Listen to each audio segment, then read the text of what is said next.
हिंदी साहित्य में कलम के सिपाही कहे जाने वाले महान कथाकार मुंशी प्रेमचंद की एक प्रसिद्ध कहानी आप बीती आप सबके सामने प्रस्तुत है। साहित्यकारों की जिंदगी में एक ऐसा वक्त भी जरूर आता है जब प्रशंसकों की तरफ से उन्हें ढेरों पत्र प्राप्त होते हैं और वो खुशी से झूम उठते हैं। यह एक ऐसा वक्त होता है जब लेखक अपनी सारी समस्याओं को भूल खुशी का अनुभव करता है। वो पत्रों के सागर में डूब जाता है और लहरों के साथ कल्पना के एक नए शिखर पर पहुंच जाता है। उस पल मैं भी कुछ हूं, यह महत्व महसूस होता है। कुछ ऐसा ही अनुभव मैंने सावन महीने में किया जब मुझे मेरी रचनाओं की प्रशंसाओं से भरा पत्र प्राप्त हुआ। इस पत्र में दिल खोलकर मेरी कृतियों की तारीफें की गई थी। पत्र भेजने वाले खुद एक उत्तम कवि थे। उनकी कविताएं अक्सर पत्रिकाओं में छपती थीं।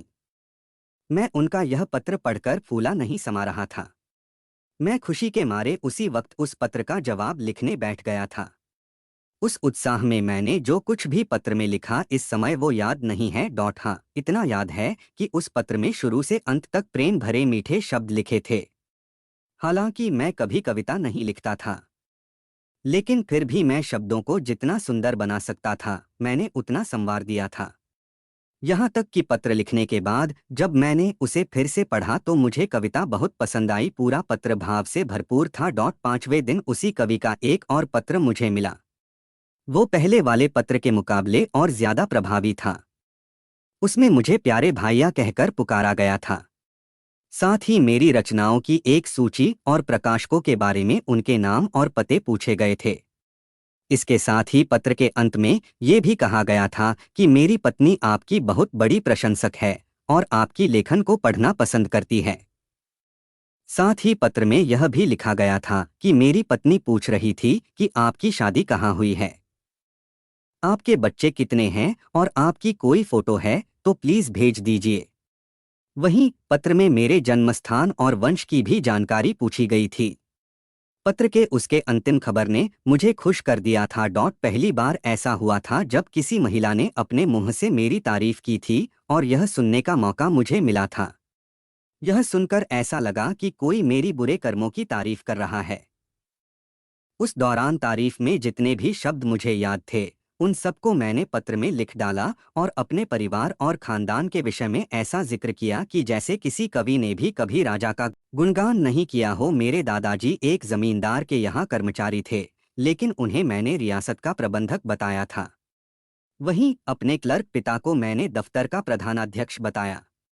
पत्र में किसानी को जमींदारी बताया था। इसके अलावा अपने लेखन की गिनती को तो बढ़ा न सका, लेकिन उनके महत्व को बड़े अच्छे से समझा दिया था। देखा जाए तो अपनी तारीफ करना एक सिरफिरापन है, लेकिन इशारों में यह काम आसानी से किया जा सकता है। खैर, पत्र खत्म हो चुका था और लेटर बॉक्स में पहुंच चुका था। इसके बाद हफ्ते तक कोई भी पत्र नहीं आया। मैंने पत्र में अपने हिसाब से अपनी पत्नी की तरफ से भी कुछ बातें लिखी थीं। उम्मीद थी कि घनिष्ठता बढ़ेगी, लेकिन ऐसा लग रहा था कि कहीं वे मुझे मतलबी और सेंटिमेंटल न समझने लगा हो, इसलिए कोई पत्र नहीं लिखा हो। आश्विन के महीने का तीसरा पहर था। हर तरफ रामलीला का उत्साह था। मैं भी अपने एक दोस्त के घर था, वहां ताश की बाजी चल रही थी। अचानक एक व्यक्ति वहां मेरे बारे में पूछते हुए व मेरा नाम लेते हुए वहां आया और मेरे बगल की कुर्सी पर आकर बैठ गया। मैं उसे नहीं जानता था। मैं सोच में था कि आखिर कौन है ये आदमी और यहाँ कैसे आया। मेरे दोस्त लोग भी उन महाशय को देखकर इशारेबाजी करने लगे थे। मैंने विनम्रता के साथ उस महाशय का नाम पूछा। जवाब मिला, मेरा नाम उमापति नारायण है। मैं जवाब सुनते ही खुश होकर उनके गले लग गया। यह कोई और नहीं बल्कि वही कवि महोदय थे जिन्होंने मुझे पत्र भेजा था। मैंने उनसे उनका हालचाल पूछा, फिर पान और इलायची खिलाई और पूछा कि यहाँ कैसे आना हुआ। उन्होंने जवाब दिया, घर चलिए फिर विस्तार से बताऊंगा। मैं आपके यहाँ से होकर आया हूँ, वहाँ मुझे पता चला कि आप यहाँ हैं, तो मैं पूछता हुआ यहाँ आ गया। फिर मैं फौरन उनके साथ जाने के लिए तैयार हो गया। उनके कमरे से निकलते ही मेरे दोस्तों ने इशारे में मुझसे पूछा कि यह साहब कौन हैं। मैंने दोस्तों को बताया कि ये मेरे नए मित्र हैं। मित्र ने कहा कि थोड़ा सावधान रहिएगा, मुझे ये थोड़े उचक्के लग रहे हैं। मैंने कहा, आपका यह अनुमान गलत है। आप आदमी को हमेशा उसके कपड़ों से जज करते हैं, लेकिन इंसान वस्त्रों में नहीं बल्कि दिल में होता है। मित्र, खैर ये रहस्य की बात है, बाकी आप जाने, मैं आपको बस सावधान कर रहा हूँ। मैंने मित्र की बात पर कोई जवाब न दिया और उमापति जी को लेकर अपने घर आ गया। मैंने उनके लिए बाजार से खाना मंगवाया। इस दौरान उन्होंने अपनी कई सारी कविताएं मुझे सुनाई। कविताएं सुनाते वक्त उनकी आवाज बहुत मनोहर और मीठी लग रही थी। हालांकि कविताएं तो मुझे समझ नहीं आईं, लेकिन मैंने उनकी कविताओं की तारीफ के पुल बांध दिए। मैं खुशी के मारे उनकी कविताओं की वाहवाही करने लगा। ऐसा लग रहा था जैसे मानो मुझसे बढ़कर कोई काव्य प्रेमी नहीं है। शाम के वक्त हम दोनों रामलीला देखने गए। वहां से लौटकर आने के बाद मैंने उन्हें खाना खिलाया। इसके बाद उन्होंने अपनी यात्रा के बारे में बताना शुरू किया। उन्होंने बताया कि वह इस वक्त कानपुर जा रहे हैं अपनी पत्नी को लेने के लिए। उनका मकान कानपुर में है। उन्होंने उस वक्त अपने विचार को साझा करते हुए बताया कि उनकी इच्छा मासिक पत्रिका निकालने की है। उन्होंने बताया कि प्रकाशक कविताओं के लिए 1,000 रुपये देते हैं, लेकिन उनकी इच्छा है कि वे कविताओं को पत्रिका में क्रमश निकालें, फिर अपने ही पैसों से पुस्तकाकार प्रिंट करवाएं। उमापति ने यह भी बताया कि उनकी जमींदारी कानपुर शहर में है, लेकिन वो साहित्यिक जिंदगी बिताना चाहते हैं। उन्हें जमींदारी से नफरत है। उन्होंने बताया कि उनकी पत्नी लड़कियों के एक स्कूल में प्रधानाध्यापिका हैं। यह सारी बातें देर रात तक चलती रहीं। अधिकांश बातें उस दिन की याद नहीं हैं। हाँ, बस यह याद है कि हमने अपने भावी जिंदगी का एक प्रोग्राम बना लिया था।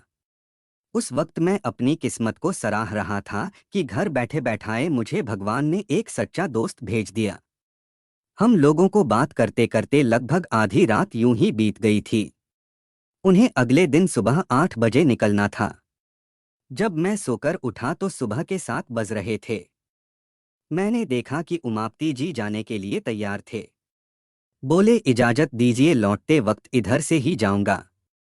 इस वक्त आपको तकलीफ दे रहा हूं, माफ करिएगा। जब कल मैं चला था तो उस वक्त सुबह के 4 बज रहे थे।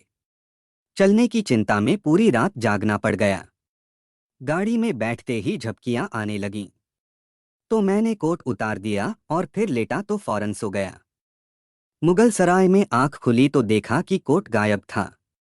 कोट को मैंने चारों तरफ ढूंढा। पता ही नहीं चला कि मेरा कोट किसी ने चोरी कर लिया है। आप मुझे 50 रुपये उधार दे दीजिए। ससुराल में हर वक्त थोड़े बहुत पैसे खर्च होने स्वाभाविक हैं। ऐसे में अगर पैसे ना खर्च करो तो हंसी होगी। मैं जब वापसी में इधर से लौटूंगा तो आपको पैसे देता हुआ जाऊंगा। गंभीर स्वभाव था और उसके बातचीत करने का तरीका भी अच्छा था। यहाँ आने की तीसरे ही दिन उसे बुखार आ गया। कुछ दिनों के बाद भी जब बुखार नहीं गया तो उसे अपने घर की याद सताने लगी। उसने मुझसे कहा कि वह बीमार है, उसे कुछ रुपए मिल जाए तो वह घर चला जाएगा। फिर वह वहां पहुंचकर पैसों का इंतजाम करके मुझे भेज देगा। वह सच में बहुत बीमार था, लेकिन मैं पहले से ही पैसों के मामले में धोखा खाकर बैठा हुआ था, इसलिए मैंने उसे मना कर दिया।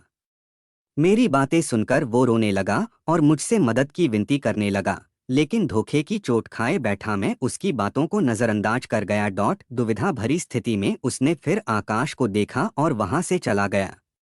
मुझे अंदर ही अंदर बुरा लगा, लेकिन जो मैंने निर्णय लिया था मैं उसी पर अड़ा रहा। मैंने मन में इस बात पर विचार करके संतोष कर लिया कि मैं कहाँ का ऐसा धनी हूँ जो पैसे बहाता रहूं। वो लड़का मेरे पास से आंखों में आंसू लेकर गया था तब कार्यालय के एक क्लर्क जिनका नाम पृथ्वीनाथ था, उन्होंने उसकी मदद कर दी। उन्होंने उसकी पूरी कहानी सुनकर उसे 15 रुपए दे दिए थे। जब मुझे इसकी जानकारी हुई तो मानो मेरे मन से कोई बोझ उतर गया हो। चलो अब वो बेचारा अच्छे से घर तो पहुंच ही जाएगा, यह सोचकर ही मुझे मुफ्त में ही संतोष मिल गया। लेकिन कुछ अपने किए पर भी मुझे शर्म आई। मैं बड़े बड़े उपदेश दिया करता था, लेकिन आज अपनी ही जुबान से मुकर गया। 5वें दिन पैसे आ गए। मेरी आंखें खोल देने वाली यह यातना मुझे शायद ही कभी मिली थी। खैर, इस बारे में मैंने अपनी पत्नी को कुछ नहीं बताया था, वरना मेरा घर में मुश्किल हो जाता। पूर्वकथित वृत्तांत को लिखकर मैंने पत्रिका में भेजवा दिया। मेरा मकसद बस इतना था कि मैं लोगों को धोखेबाजी के इस कुपरिणाम का संदेश दूं। मुझे सपने में भी उम्मीद नहीं थी कि इसका मुझे कोई सीधा फल मिलेगा। फिर चौथे दिन 5 रुपए का मनीऑर्डर मेरे पास पहुंचा। मैं उसे देखकर इतना खुश हुआ कि मेरी खुशी की कोई सीमा नहीं थी। मनीऑर्डर भेजने वाला कोई और नहीं बल्कि वही महोदय थे, उमापति। भेजे गए कूपन पर सिर्फ क्षमा शब्द लिखा था। मैंने वो पैसे ले जाकर अपनी पत्नी को दे दिए और वो कूपन दिखाया। पत्नी ने बड़े ही अनमने तरीके से मुझसे कहा कि इसे ले जाकर अपनी अलमारी में रख लो, तुम ऐसे लोभी किस्म के इंसान हो, मुझे नहीं मालूम था। कुछ पैसों के लिए इस तरह किसी के पीछे पड़ जाना अच्छी बात नहीं है। जब पढ़ा लिखा और विनयशील इंसान अपने वादे को पूरा न करे तो समझना चाहिए वो मजबूर है। विवश हुए इंसान को इस तरह बेइज्जत करना सही नहीं है। मैं इन पैसों को तब तक नहीं रखूंगी जब तक कि उमापति जी का कोई संदेश या पत्र नहीं आ जाता जिसमें उनके रुपए भेजने की देरी का कारण लिखा हो। हालांकि उस वक्त मैं ऐसी महान बातें सुनने के लिए बिल्कुल भी तैयार नहीं था। डूबे हुए रुपए मिल गए, मैं उसी खुशी से फूले नहीं समा रहा था। कहानी से सीख। मुंशी प्रेमचंद की इस कहानी से हमें यह सीख मिलती है कि व्यक्ति को किसी के लिए भी तुरंत राय नहीं बना लेनी चाहिए।